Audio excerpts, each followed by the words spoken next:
हीना voice में आपका स्वागत है। मेरा नाम संतोष है। मेरी हंसती खेलती ज़िंदगी में विश्राम उस दिन लग गया जब मेरी शादी माँ बाप ने बड़ी जल्दबाजी में कर दी। शादी तो सभी करते हैं, लेकिन गलती ये हुई कि इतनी जल्दी करनी नहीं चाहिए थी। देख सुन लेना चाहिए था। खैर, अब जब हो ही गई तो पता चला कि पति विकास बड़े ही खड़ूस किस्म के इंसान हैं। हमारी बहुत बहस होती है, हर बात पर उनको मुझसे दिक्कत होती है। वो मुझसे कहते हैं, औरतों का बहस करना मुझे पसंद नहीं, उनको अपनी मर्यादा में रहना चाहिए। मेरे पापा आर्मी में थे, हमेशा सिखाया कि गलत बात का विरोध करो, और मैं वो ही करती थी। वो चाहते हर वक्त बस मैं वो करूं जो उनकी मर्ज़ी हो। मेरी कोई मर्ज़ी नहीं होती, चाहे वो खाना पीना हो, टीवी देखना हो या कोई फ़ैसला लेना हो। वो औरत को किसी ज़रूरी काम में सलाह लेने लायक भी नहीं समझते थे। ये बात मुझे बिल्कुल नागवार गुज़रती। एक दिन बहस हुई। एक फंक्शन पे जाना था। मुझसे कहा गया कि बंद बाजू के ब्लाउज़ पहना करो, ये छोटी छोटी बाजू के नहीं। मैंने कहा, मैं सलवार कमीज़ पहन लेती हूँ। वो बोले, नहीं, मुझे साड़ी पसंद है। मैंने कहा कि साड़ी में तो और हाथ कमर पीठ नज़र आती है। आपको अगर दिक्कत है तो सलवार कमीज़ पहन लेती हूँ।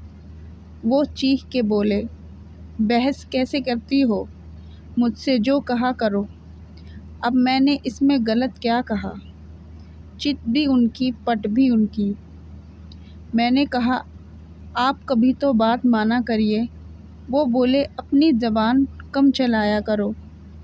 तुम्हारे बाप का घर में होता होगा, ये यहाँ नहीं चलेगा। मुझे गुस्सा आ गया। मैं बोली, हाँ, वहाँ लड़कियों को आज़ादी दी जाती है, उनकी सुनी जाती है, यहाँ की तरह नहीं। वो खींच के बोले, एक काम करो, फिर अभी के अभी निकलो अपने बाप के घर, ये मेरा घर है। मुझे एकदम से धक्का सा लगा। इस दिन के लिए ही मैं सब छोड़ कर आई थी, फिर भी मैं चुप रह गई। अब जितनी बार बेमतलब की बात करते, बहस होती और वह एक ही बात बोलते, आदत सी बना ली थी कहने की, अभी निकलो अपने बाप के घर। बहुत दुखी रहने लगी थी मैं। तीर की तरह चुभती उनकी बातें, हर बात पर मेरे पापा को लाना बीच में। पापा भी ना बोला जाता, उनसे तुम्हारा बाप कहकर संबोधित करते। एक दिन रात को मैंने सामान बांधा और सच में निकल गई बाप के घर। बर्दाश्त की हद पार हो चुकी थी। अगले दिन से इनकी मुसीबतें बढ़ गई। पहले कुछ दिन तो अपनी अकड़ में रहे, फिर धीरे धीरे तकलीफ़ें बढ़ने लगीं। खाना, कपड़े, घर, सबकी जिम्मेदारी आन पड़ी। पहले तो दोस्तों के साथ रहते थे, मिल बांट कर हो जाता था। अब सबकी शादियां हो गई थी, ना वक्त पे खाना मिलता, ना धुले कपड़े। बाई लगाई उन्होंने। जब मैं कहती थी कि बाई लगा लो, मुझसे इतना हो नहीं पाता, तब बोलते, कुछ तो कर लिया करो। लेकिन जब खुद पे पड़ी तो लगा ली बिना देख रेख के। तो बाई भी आंखों में धूल ही झोंकती है, कपड़े भी पानी से निकाल देती, दूध पी जाती, खाना कच्चा पक्का। अच्छा सबक मिल रहा था। पड़ोस के लोग सवाल करने लगे, भाभी जी कहाँ हैं, कुछ हुआ है क्या? बड़ी अच्छी हैं भाभी जी, जल्दी बुलवा दो। ऑफिस में दोस्त मजाक उड़ाने लगे कि लगता है भाभी जी चली गई हैं तुझे छोड़कर। कितने सवालों के जवाब देते कि क्यों गई, अपनी गलती कैसे बताते। एक दिन घंटी बजी तो ये सामने खड़े थे। पापा ने अंदर बुलाकर मुझसे बात करने भेज दिया। मुझसे आकर बोले, घर चलो चारू। मैंने कहा नहीं, आपकी ख्वाहिश थी कि बाप के घर जाऊं, तो चली आई। उन्होंने कहा, सब पूछ रहे हैं, क्या जवाब दूं। मैं बोली, गुस्से में बोली, शब्द कभी वापस नहीं आते।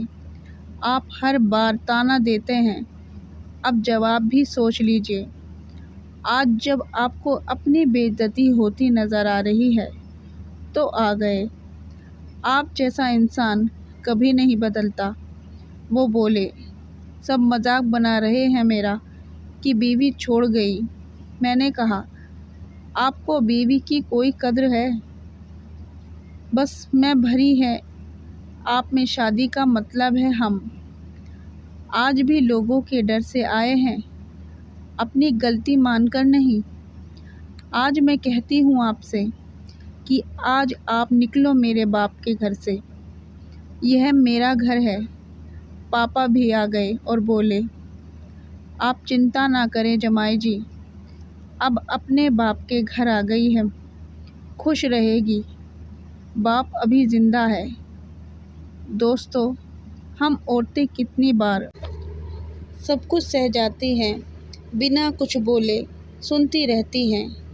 पति कितना कुछ बोल जाते हैं, पर हम बाहर वालों के आगे उनकी बेइज्जती ना हो, समाज वाले हंसी ना, इस डर से हम सहते जाते हैं। इस बात का फ़ायदा उठाया जाता है कि ये ना तो कहीं जाएंगी ना कुछ करेंगी, इसलिए जैसे मन आए वैसे बर्ताव करो। लेकिन कब तक? क्यों सुने हम कि बाप के घर जाओ। आपकी क्या राय है, ज़रूर बताएं। क्या सुनकर अनसुना करने में समझदारी है? कहानी पसंद आई हो तो वीडियो को लाइक और चैनल को सब्सक्राइब ज़रूर करें।